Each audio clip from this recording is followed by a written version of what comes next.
الله الرحمن الرحيم.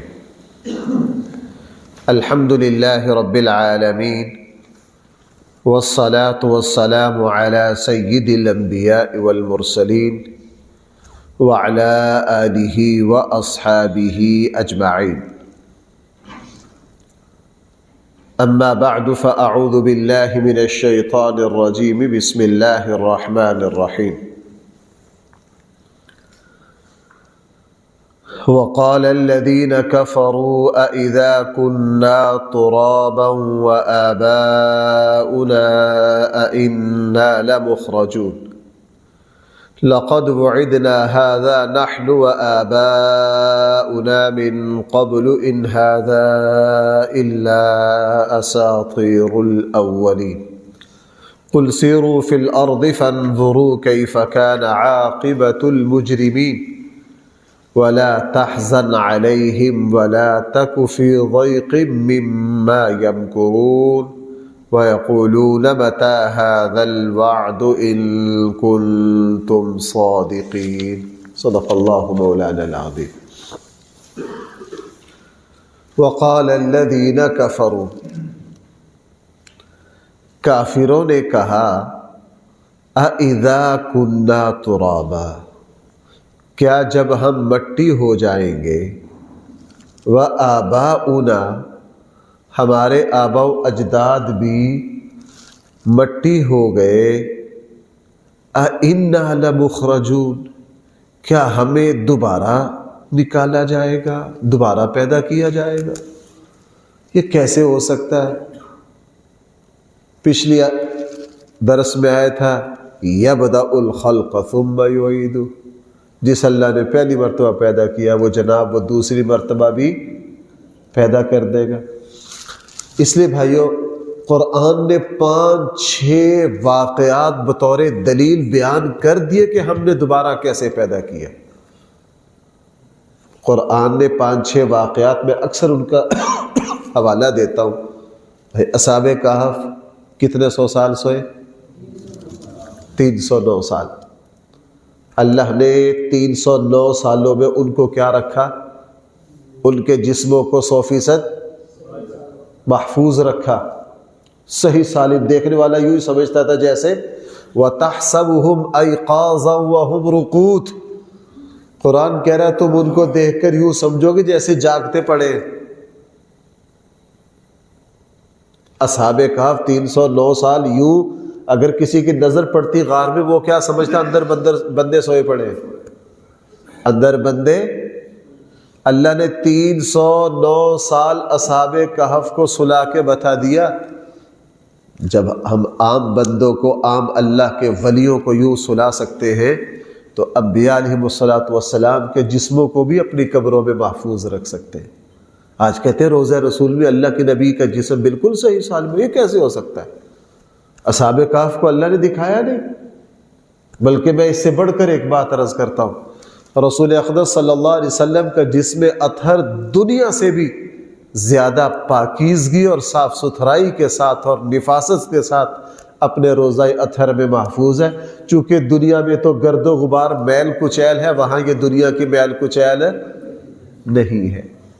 اللہ تعالیٰ نے اصحاب کہف کو 309 سال ان کے جسم کو 100%، اس لیے ہمارے آقا صلی اللہ علیہ وسلم جس نفیس ترین، پاکیزہ ترین، حسین ترین، اعلیٰ ترین جسم کے ساتھ اپنے روضہ اطہر میں، اپنی قبر مبارک میں اتارے گئے تھے، اللہ کے نبی کا جسم ریشم کی طرح آج بھی اسی طرح اپنے روضہ اطہر میں بھائی کیا ہے؟ محفوظ ہے، محفوظ ہے۔ تو مرنے کے بعد زندہ کیسے کرو گے؟ 309 سال کے بعد ہم نے اصحاب کہف کو دوبارہ بیدار کر کے دکھایا۔ مرنے کے بعد زندہ کیسے کرو گے؟ قرآن کریم نے موسیٰ علیہ السلام کے ساتھ بنی اسرائیل کے سرداروں کو، پہلے پارے میں ہے کوہ طور پر تجلی سے سارے گئے، اللہ نے ان کو دوبارہ زندہ کر کے دکھایا۔ مرنے کے بعد زندہ کیسے کریں گے؟ ابراہیم علیہ السلام کے ہاتھوں 4 پرندوں کو ذبح کروا کے، ان کے ٹکڑے کروا کے اور ان کو پہاڑوں پر رکھوا کے، تیسرے پارے میں اللہ نے کیا کیا؟ زندہ کر کے دکھایا۔ مرنے کے بعد کیسے زندہ کریں گے؟ عزیر علیہ السلام کو 100 سال، ان کے گدھے کو، ان کے کھانے کو، وہاں تو اللہ نے گدھے کو بھی زندہ کر کے دکھا دیا نا. وانظر الی العظام کیف ننشزها ثم نکسوها لحما. اللہ نے کہا دیکھ ذرا. حضرت عزیر علیہ السلام بیدار ہوئے، گدھا کدھر ہے؟ اس کو تو مٹی کھا گئی، اس کو تو کون کھا گیا؟ فرمایا وانظر، اب ذرا نظر گاڑ، اپنی مشاہدہ کر. عزیر علیہ السلام نے دیکھا کہ او مٹی سے ہڈیاں جڑی اور ان کے اوپر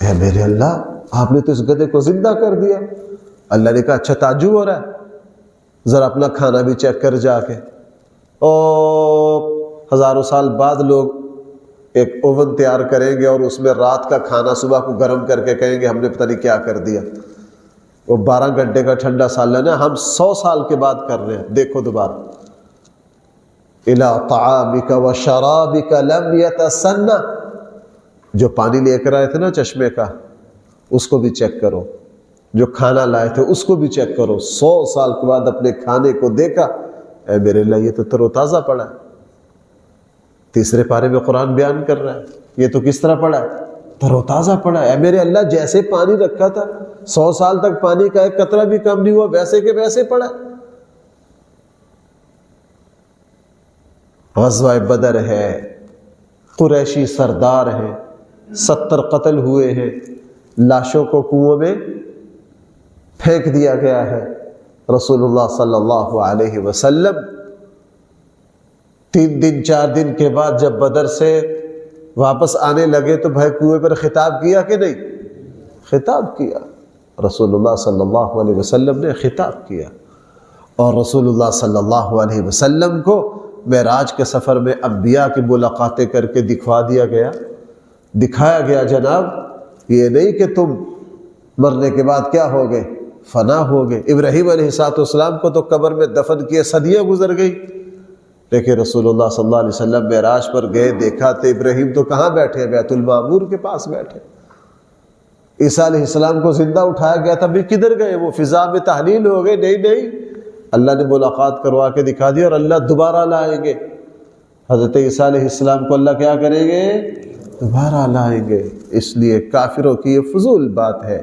میں نے ابھی پچھلے درس میں مثال دی تھی، جو خدا مچھلیوں کو، میں پچھلے ساون کی پہلی بارش ہوئی یہاں رات کو، بالکل اسی طرح رات کو بارش ہوئی. یہ صبح سارے مینڈک کیڑے مکوڑے سب 100% موجود. میں تو حیران رہ گیا. اگلے دن کچھوے بھی موجود. یہ سارے زندہ ہو گئے، کدھر سے آ گئے؟ ابھی بھائی بارشیں ہوئے 3 ماہ سے اوپر ہو گیا کہ نہیں؟ 3 مہینے ہو گئے. یہاں کہاں مینڈک ہے، کہاں مچھلی ہے، کیا چیز ہے، کدھر ہے؟ کوئی تھوڑی بہت ہی نبی میں کوئی اکا دکا زندہ رہ سکتا، وہ اکا دکا رہ سکتا، سارے تو زندہ نہیں ہے. 3 مہینے بعد 4 مہینے بعد اللہ جب بارش برسائیں گے، اسی مٹی سے ساری مخلوق کو منٹوں میں کیا کر دیں گے. میں نے پچھلے درس میں حوالہ دیا تھا، حدیث میں ہے یہ انسان کا جو جسم اطہر ہے نا، انسان کی یہ جو ریڑھ کی ہڈی کا آخری حصہ ہے، یہ انسان کا سب سے اہم مرکز ہے. اس کے اجزاء کو زمین میں باقی رکھا جائے گا. حضرت اسرافیل جب دوبارہ سور پھونکے گے اس سے پہلے ایک بارش ہوگی. زمین کی تہوں میں، سمندروں کی تہوں میں، پہاڑوں کے دامنوں میں اور صحرا میں بکھرے انسان کروڑوں اربوں، وہ بارش ان سب کی مٹیوں میں نمی پیدا کر دے گی. حضرت اسرافیل دوبارہ سور پھونکیں گے تو اللہ تعالیٰ ساری انسانیت کو اپنی قبر سے دوبارہ کیا کر دیں گے؟ زندہ کر دیں گے. اس لیے یہ جاہلانہ بات ہے، یہ جاہلانہ اللہ دکھا دیتے. اللہ تعالیٰ کیا کرتے تھے؟ دکھا دیتے ہیں. وقال الذین کفروا، کافروں نے کہا اذا کنا ترابا، کیا جب تم کیا ہو جاؤ گے؟ وآباؤنا، ہمارے آباء و اجداد، اِنَّا لَمُخْرَجُونَ، دوبارہ زندہ کر کے تمہیں نکالا جائے گا. لَقَدْ وُعِدْنَا هَذَا نَحْنُ وَآبَاؤُنَا، یقیناً یہ وعدہ کیا گیا تھا ہم سے بھی، وآباؤنا، اور ہمارے پہلے باپ دادوں سے بھی، ان ھذا الا اساطیر الاولین، نہیں ہے یہ مگر پہلے لوگوں کی داستانیں، نہیں ہے یہ مگر پہلے لوگوں کی۔ میں ایک واقعہ کا حوالہ پہلے 2-3 مرتبہ دیا، اس کو تازہ کر لیجئے۔ 86-87 میں اس کو صرف پاکستان نہیں دنیا کے تمام اخباروں نے لکھا تھا۔ آپ نوائے وقت نکال کر دیکھیے، جب یہ عراق میں یہ وقوع ہوا، پوری دنیا کے اخبارات نے چھاپا، اور وہاں پوری دنیا کے بین الاقوامی 200-300 کے قریب غیر مسلم صحافی موجود تھے۔ عراق کے جو گورنر تھے بغداد کے، دریائے دجلہ کے پاس 3 صحابہ دفن ہیں۔ جو گورنر تھے ان میں سے ایک صحابی نے خواب میں انہیں کہا، ہماری قبر میں پانی آ رہا ہے، ہماری قبر میں کیا آ رہا ہے؟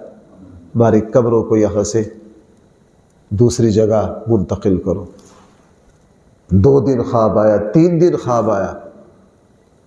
جو بغداد کے گورنر تھے انہوں نے حکومت کو مطلع کیا، سعودی حکومت سے رابطہ کیا، سعودیہ نے اپنے نمائندے بھیجے، علماء نے اس پر غور کیا، رائے دی کہ یار قبر کھود کر دیکھو۔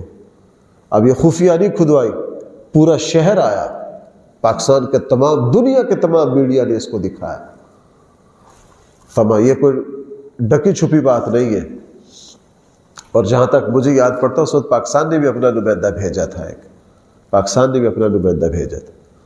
تو بڑی حیرانگی ہوئی کہ یہ پانی کدھر سے آ رہا ہے۔ پہلے قبروں اور دریا کے درمیان سے کھدائی کروائی، کہیں پانی نہیں، پھر طے ہوا ان کی قبریں کھولی جائیں۔ جب یہ قبریں کھولی تو بین الاقوامی گورے صحافی تمام موجود تھے، اور سب سے زیادہ امریکی صحافی وہاں موجود تھے، خواتین صحافی موجود تھی وہاں۔ ان قبروں کو جب کھولا تو 2 باتوں نے حیران کر دیا، ایک تو واقعی پانی ہے، اور دوسرا یہ تینوں صحابہ کی قبریں بالکل ان کی میتیں 100% تر و تازہ، 100% تر و تازہ۔ ان تینوں صحابہ کی میتوں کو نکالا، ان کے جسم میں وہی نزاکت اسی طرح باقی۔ اس لیے سینکڑوں لوگ اس پر مسلمان ہوئے۔ پاکستان کے تمام بڑے، دنیا کے عالمی میڈیا نے اس کی کوریج کی، اس وقوع کی، حیران رہ گئے۔ دوبارہ ان تینوں صحابہ کی نماز جنازہ پڑھی گئی، تینوں صحابہ کی نماز جنازہ پڑھی گئی۔ پھر عراقی حکومت اور سعودیہ حکومت کے اشتراک سے سرعام ان کو دوبارہ دور اونچی اعلیٰ جگہ جا کے کیا کیا گیا؟ دفن کیا گیا۔ اللہ دکھا دیتے ہیں بھائیوں، کافروں نے جتنا اس کا انکار کیا تھا نا، اب اللہ تعالیٰ انہی کے ہاتھوں ایسی جدید تحقیقات لا رہے ہیں۔ میں آپ کو کئی مرتبہ حوالہ دیتا ہوں، میں نے کئی سال پہلے ایک بین الاقوامی رپورٹ پڑھی کہ قبر میں، اصل میں اس کا عنوان تھا کہ میت کو کیسے تلف کرنا چاہیے، ڈیڈ باڈی کو ٹھکانے کس طرح لگائیں۔ مختلف آراء پیش ہوئی، تو یورپ کے ایک بڑے ماہر شخص ہیں، انہوں نے کہا میری رائے یہ ہے کہ جو مسلمانوں کا طریقہ ہے وہ صحیح۔ پھر اس نے رپورٹیں پیش کی، اس پر تحقیقات ہوئی کہ ہم نے یہ دیکھا ہے کہ مٹی میں دفن ہونے کے بعد انسان کی زندگی کے اثرات سالوں کے سال اس قریب کی مٹی میں اس کے اثرات رہتے ہیں، اس کے کیا رہتے ہیں۔ لیکن بھائیوں، میری ان باتوں کا یہ مطلب نہ لے لینا کہ قبرستان میں پڑے ہوئے لوگ سارا کچھ کرتے ہیں، اور پھر گاڑی دوسری طرف ہی چل پڑتی ہے نا، کیوں بھائی، اور دوسری طرف چلا لیتے ہیں۔ میں صرف حیات کا تذکرہ کر رہا ہوں، اختیار کا تذکرہ، اختیار کس کا ہے؟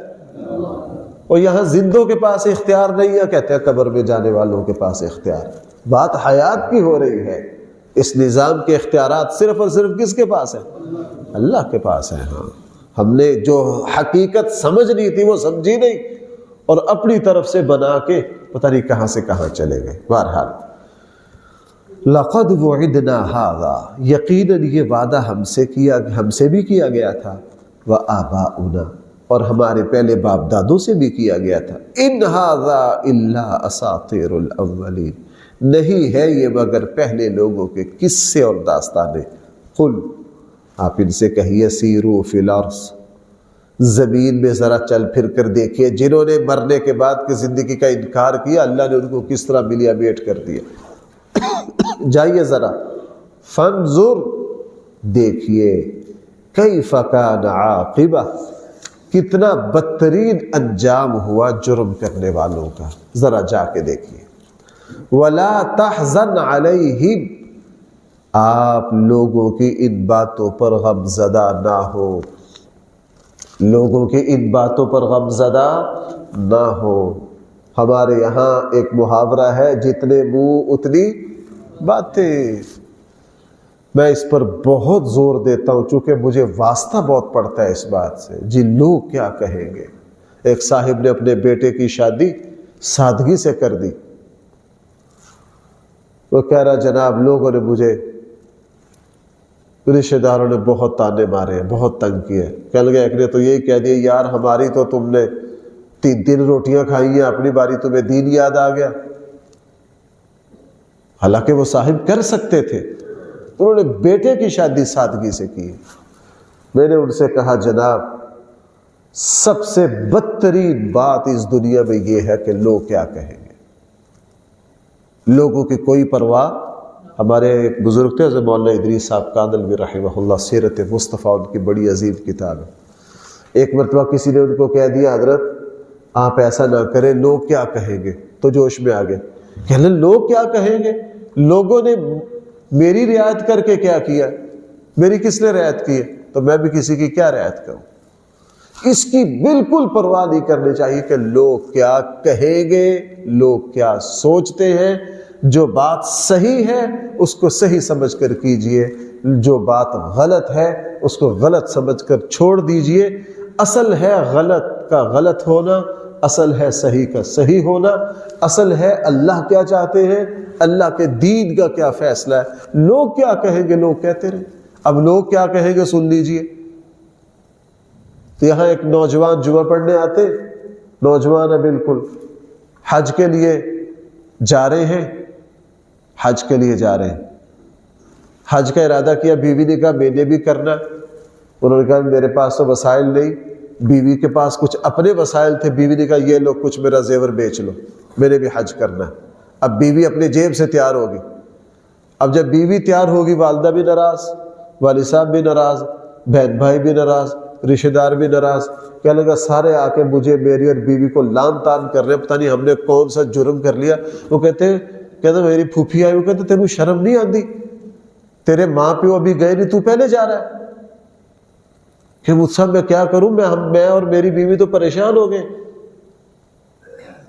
کہ ابھی تیرے ماں باپ نے حج کیا نہیں، تو کیسے کر رہا ہے؟ بھئی یہ کوئی معقول بات ہے؟ میں نے کہا آپ کے والد صاحب نماز پڑھتے ہیں؟ کہنے لگا نہیں۔ میں نے کہا جناب پھر سارا گھر نماز بھی چھوڑ دو، ابا جی نے ابھی تک نماز نہیں پڑھی، ہم نے بھی نہیں پڑھنی۔ میں کہا اگلے دن پھر روٹی کھانا چھوڑ دو، جب تک ابا جی کھانا نہ کھا لیں اس وقت تک کھانا بھی۔ بھائی والد کا فریضہ الگ ہے، اولاد کا فریضہ۔ والد کے پاس وسائل نہیں ہے، اس پر فرض نہیں ہے، بیٹے کے پاس وسائل ہے، اس پر حج کیا ہو گیا۔ یہ تو ہم نے حج اور عمرے کو ایک رسم سمجھا ہوا ہے، یہ تو ایک فریضہ، یہ تو بھائی کیا ہے، یہ ایک فریضہ ہے، اس کا رسم سے کیا لینا دینا۔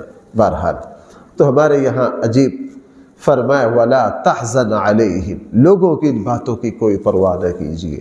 وَلَا تَكُنْ فِي ضَيْقٍ مِّمَّا يَمْكُرُونَ، اور آپ اپنے سینہ کو تنگ بھی نہ کیجیے، مِّمَّا يَمْكُرُونَ، ان کی ان سازشوں کی وجہ سے جو یہ کرتے، جو کچھ کرتے رہتے ہیں ان کو کرنے دیں، آپ ان کی کوئی پرواہ نہ کریں۔ وَيَقُولُونَ، لوگوں نے یہ بھی کہا، لوگ یہ بھی کہتے ہیں، مَتَى هَذَا الْوَعْدُ، اس قیامت کے آنے کا وعدہ کب ہے، ان کنتم صادقین، اگر تم سچے ہو۔ یہ کب آئے گی قیامت؟ میں نے آپ حضرات کو بتایا تھا بھائی قیامت کی کتنی قسمیں ہیں، 2، ایک ہے بڑی قیامت، ایک ہے چھوٹی قیامت۔ چھوٹی قیامت ہر بندے کی الگ الگ ہے، اور وہ ہے اس کی موت۔